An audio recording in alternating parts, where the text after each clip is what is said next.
All right, what's going on, guys? Let's see what's going on here with Amazon. We're taking a dump here right now.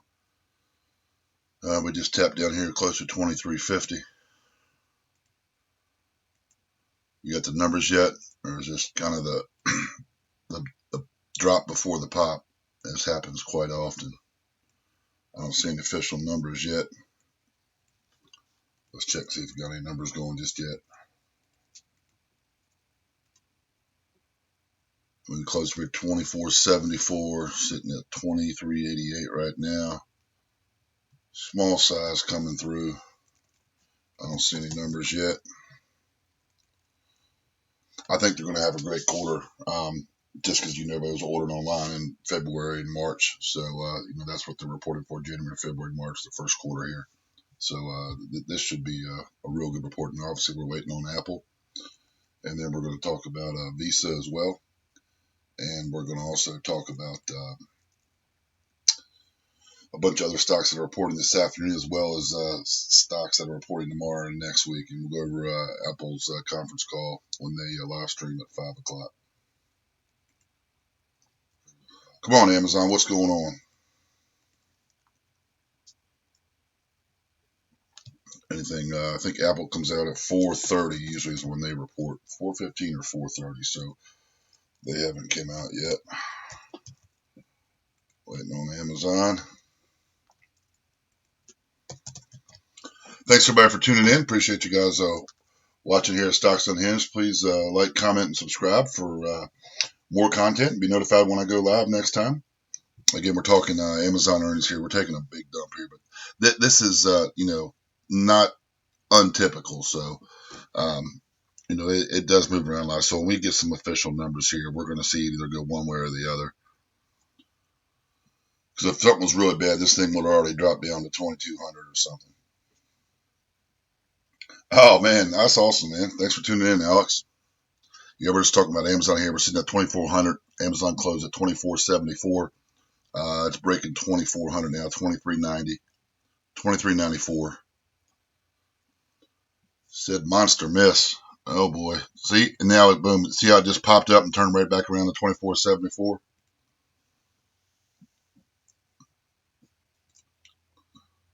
I'm waiting on something official. Haven't seen anything yet. Oh, there it is. I was waiting for an EPS 501 versus 625.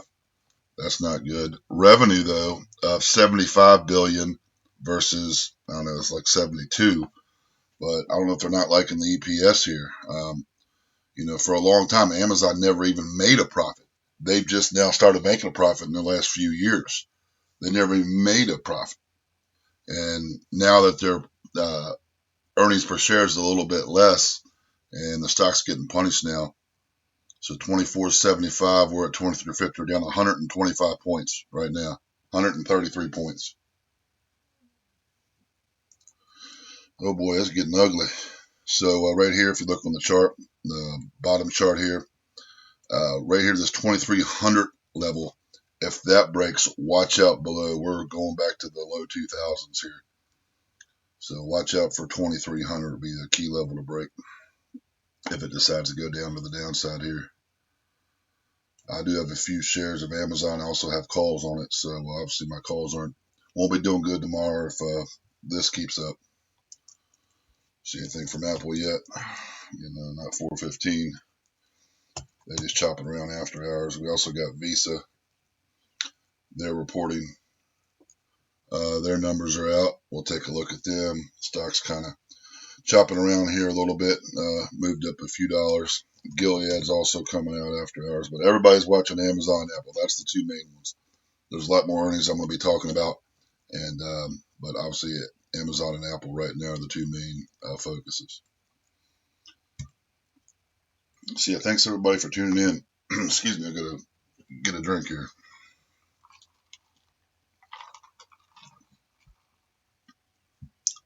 Coronavirus made Jeff Bezos $33 billion richer.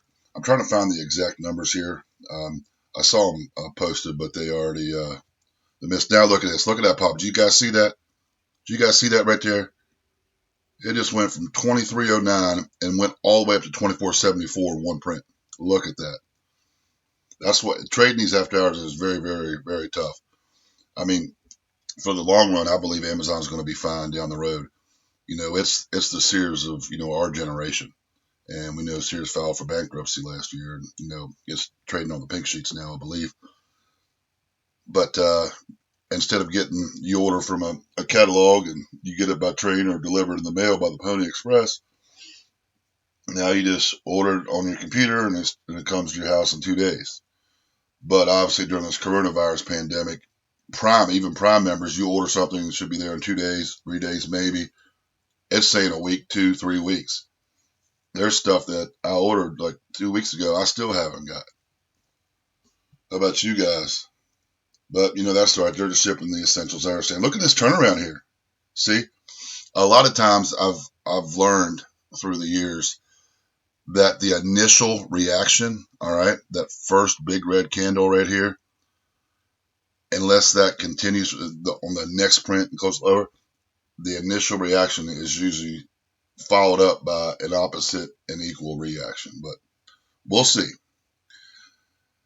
Now, if this was a all systems go, usually Amazon runs straight up or straight down. It doesn't do this kind of chop around like Tesla does that, sometimes Apple. So this is a very different subdued Amazon from what I've seen in the past. I mean, usually this thing will run to 100 to at least 200 points, which we did have a 130 point swing. Anything on Apple? No. So Visa, again, we already looked at. Let's look at a few others that are reporting for today after hours here. Columbia Sportswear. You guys probably have some of their shirts and jackets. They make some of the best skiing jackets around, in my opinion. Nothing on them yet. Whirlpool makes washers, dryers, refrigerators, dishwashers, all that good stuff. I don't think many people have been buying as much, so I'm not looking for a good report from them. I was looking at some puts on this earlier down here for the 100 puts, and I got so busy, I had so much going on, I didn't take them. But nothing yet on them. And then look at this. And then they're issuing a recall from earlier this afternoon. This news headline: 55,000 washing machines getting recalled. Not good. Another stock reporting this afternoon we're waiting on is GILD, which is Gilead. They are trying to make a coronavirus vaccine. And looks like they reported here adjusted earnings $1.68 per share. Stock moved up here about $3. Earnings came in at $1.55 billion. EPS at $1.22 a share. Last year, so they're down from last year. Last year they had $1.98 billion versus $1.5 this year. Last year $1.54 a share on earnings and $1.22 this year. So not good, but the stock's going up. And that's to be expected because people are excited about this corona vaccine that they're in the works with. Stryker, that's another big one here. ILMN. Thank you, Ed, for subscribing. Appreciate it, buddy. Illuminati, that went up. That's a big mover there. TNDM, this is a diabetes company. I believe they do dialysis, like kidney dialysis and stuff for diabetes patients and some other things. Don't quote me on that, but TM diabetes. They're getting a little pop here. That can be a big mover for potential up to 90 here. We're getting a $2 move. I might look to pick up a few of those here in a minute. I just want to go over their sales real quick. All right, that's right. They make the insulin pumps. I said the Dallas insulin pumps. That's right. So pump shipments increased 18%. That's, each stock trades on its own different metric in each sector. So 17,378 pumps versus 14,732 last year. Sales, look at this, guys. This is huge. Increase of 48%. 48% increase in sales. 97 million, almost 98 from 66. That is, and you can dig through some of the other ones here. I can put a link in the chat if you'd like. I can just do a print screen link of it, and you guys can look at it, and you can type that in and search for it. Or else I could do a quick Yahoo one, and I'll drop that in chat here for you guys.